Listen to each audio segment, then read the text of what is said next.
Hi and welcome to my YouTube channel. My name is Caitlin, otherwise known as Compatibility Coach, and I am a love and relationship coach who helps people create happy relationships. Now today what we are talking about is a huge subject for anybody who is looking for love, and it's probably one of the most frequently asked questions I get, and also that I used to ask myself, my friends, my family, all the time. And that is the question of when will it happen?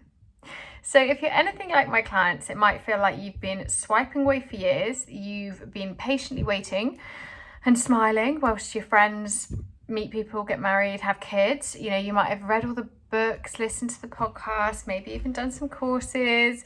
You might have gone heavy into the inner work and trying to sort of heal yourself and work on all those subconscious beliefs, and still nothing's changed. Or it might even be that you spent years trying to trust the process and you're getting bored. So whatever the reason, I totally understand the frustration.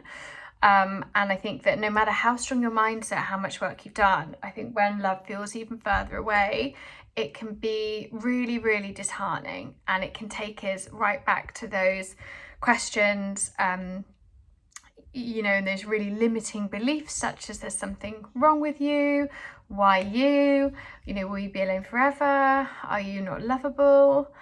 And the answer is no, you're not going to be alone forever. Yes, you are lovable. There is nothing wrong with you, and it's not just you, I promise. So today, what I want to do is, I'm not going to tell you to keep trusting the process, because sometimes it's too hard, you don't need to hear it.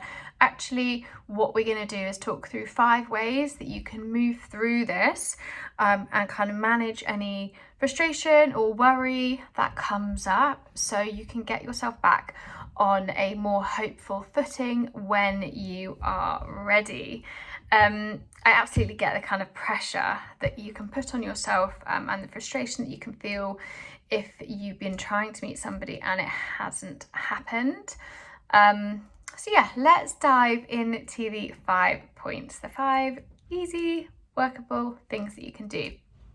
Number 1, I usually start with this one, but it is, of course, give yourself the time and space to feel how you're feeling and sit with the discomfort, because usually we want to stop feeling like this or bat certain things away, but actually learning just to be with whatever is coming up, and learning to kind of lean in and see what the fears are, see what the thoughts are, gives us actually the opportunity to then, first of all, get to know ourselves, get to know our belief system, our triggers, what's been happening, but also give us the opportunity to learn to self-regulate, to learn to self-soothe, and to kind of take responsibility for those fears and for your own well-being, which is going to be hugely important when you are in that relationship.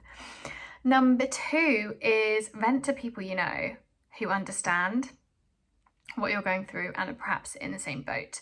I get a lot of one of the reasons things such as group coaching programs like Leading in Love is so important for my clients and for people is because they have a new support network of people going through the same thing, and it's sympathetic, as you're kind of married or coupled up friends can be, unless they have experienced modern day dating, or they've been single for years, or they work in the field, then it can be really hard to relate.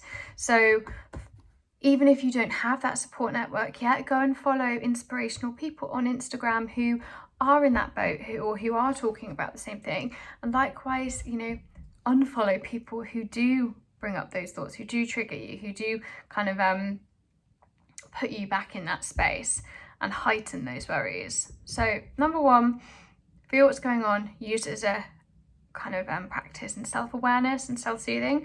Number 2, get support from people who do understand and clear up your space a little bit, so you are surrounded by more kind of like-minded and positive influences.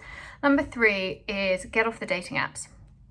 So often when we go into this mindset of when is it going to happen, what's going on, we approach dating and love from a very fear-based perspective, which means we usually then make decisions that don't serve us and aren't great. So it might sound counterproductive, but I actually think getting off the dating apps and stepping away will give you the kind of space and clarity and peace of mind that you need to be able to then approach dating and love from a place of, you know, trust and a little bit, hopefully a bit more joy.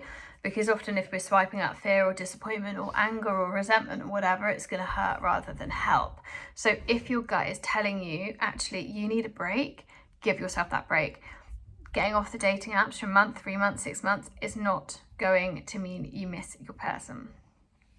Number 4, rather than focusing on the worry and the fear, we want to shift where we're channeling your energy, and we want you to start planning and doing something that puts all the energy and the joy back on you that is outside of a relationship. Okay, so plan something that you can only do because you are single. You know, think about what you'd love to achieve in the next year outside of a relationship. Like, get into that fun, flirty energy, like, because, you know, the world is at your feet. You can do, and you will meet somebody, of course you'll meet somebody. So for this time in your life, appreciate where you are, because you will be able to do so much more. Like, you have no obligations to people.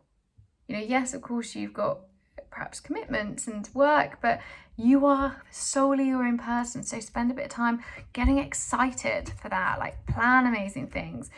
Write down everything that you're grateful about being single for. Go starfish in that bed, whatever it is. Just put that kind of focus and that energy back on you and embracing what you can do now.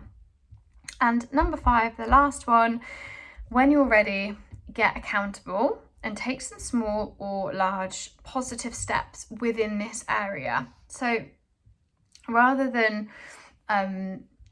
you know, sort of sitting in the fear, sitting in the worry, actually you can't control when, how and who you meet, right? But what you can do is get yourself to a really happy, positive place where you can start your journey, where you look at your patterns, you look at what you have done, what you haven't done, you can look at your blind spots, you can look at what might be holding you back, you can look at compatibility, you can look at who you're attracting and why. You know, you can spend a lot of time actually grounding yourself and doing the deeper digging, which can only help. Okay, it can only help not only meeting somebody, but being in that relationship. Doing the kind of work on you, doing that inner work, will give you the tools and the techniques you also need when you are with somebody. So, you know, they say the best time to work on a relationship is when you're not in one. So think about what steps you can actually take for taking control of your love life and what's going on. If that is reading books, podcasts, if you want to work with somebody, they're an amazing coach out on Instagram, and I also have spots for January that are opening up, so I'm booking consults now, which I will link in the video below, and I'm running the group coaching program Leading in Love, which has been absolutely amazing for that support that we talked about in January as well. So there is so much we can do, and I promise that you are not alone. You are not the only people who feel like this, and it will happen. But I'm not going to take away from any frustration or upset that you feel. So just to recap the steps quickly, 1 is feel how you're feeling, use that as an exercise for self-awareness, give yourself whatever you need in that moment. Number 2, surround yourself with people who are a support and who understand. Number 3, step away from the dating apps. Number 4, do something that you can only do because you're single and it's fucking exciting. I am allowed to on YouTube, aren't I? It's fine. I had a panic then. Get into that fun, flirty, single energy. And number 5, when you're ready, take positive steps in this area. See what you can control. See how you are showing up. That's it from me. Please do rate, subscribe, review, all the usual good things so I can keep providing content for you guys. And I will see you soon.